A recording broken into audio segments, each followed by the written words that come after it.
Hello friends, welcome back. In today's video, I will discuss about the generation of high voltage DC. Before this video, I have already discussed about the impulse voltage generation and the generation for high voltage AC. In this, we will discuss about the generation of high voltage DC. As I have already mentioned in the previous videos, about the requirement of generation of high voltage. We are using high voltage AC or high voltage DC, and both high voltage AC or high voltage DC transmissions both are using several electrical equipments. They may be in case of DC, converter may be there, converter valves may be there, protection devices are there. So there are several devices which are used in HVDC also, and before using those devices in HVDC transmission, we need to test them so that those equipments can work satisfactorily in HVDC system. Otherwise, if we are using those devices in any transmission, whether that may be HVDC or EHVAC, then the system may not be working properly. So for this purpose, for testing of different HVDC devices can be done in laboratories, and in laboratories we need high voltage DC for testing those devices. So this is the requirement of high voltage DC, and we need to generate that high voltage DC in the lab itself. So that high voltage DC can be generated using this rectifier circuit, this rectifier. Another option may be there, the voltage multiplier circuit. This is also known as Cockcroft-walton circuit. And third method is using Van de Graaff generators. In this video, I will discuss about the rectifier circuit and this voltage multiplier circuit, and the Van de Graaff generator I will discuss in the separate video.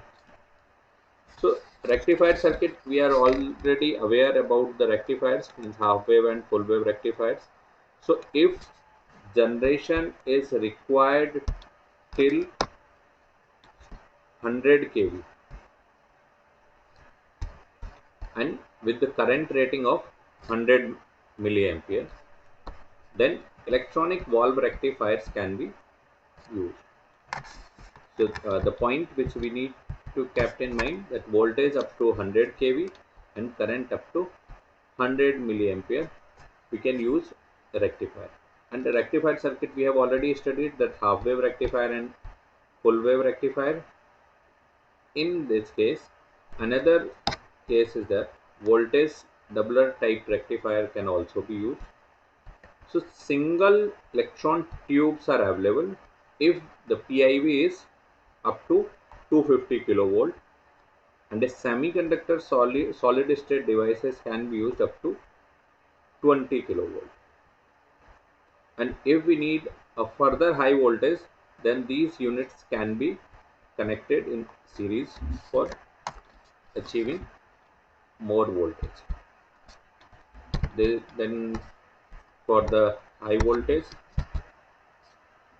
generation and the rectifier circuit, we are having these two circuits. One is half wave rectifier circuit and another one is full wave rectifier circuit.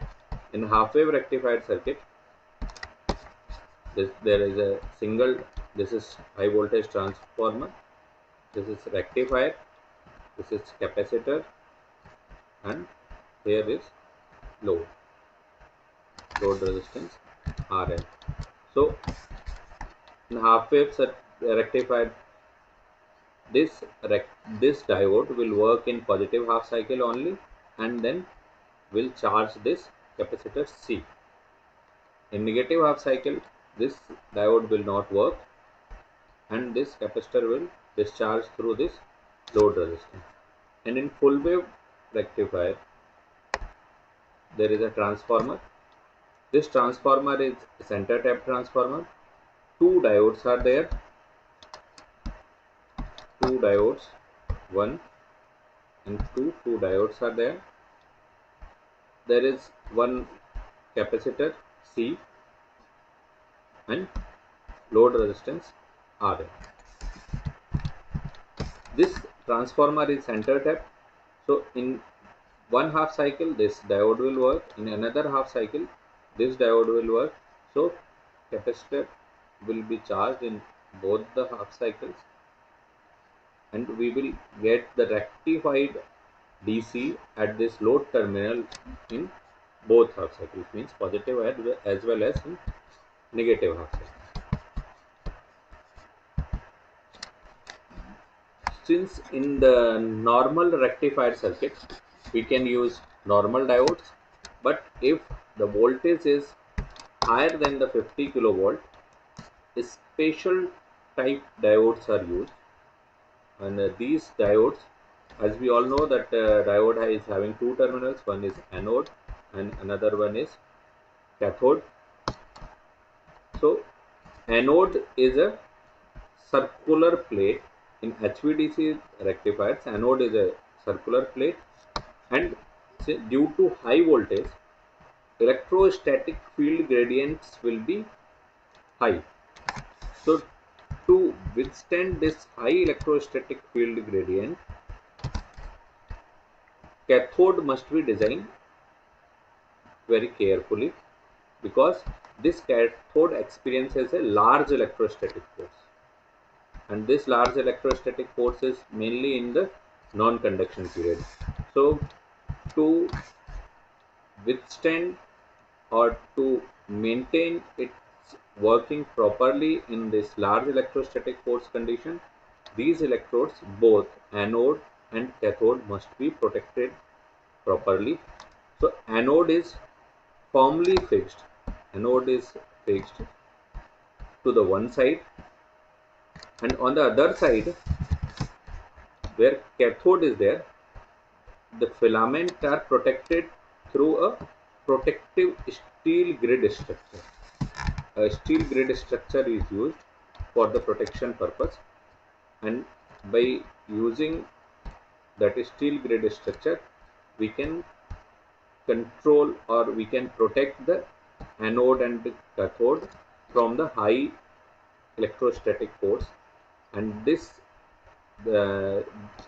steel grid structure surrounds them, and then mechanical force which is being exerted, that is mainly experienced by the grid structure only.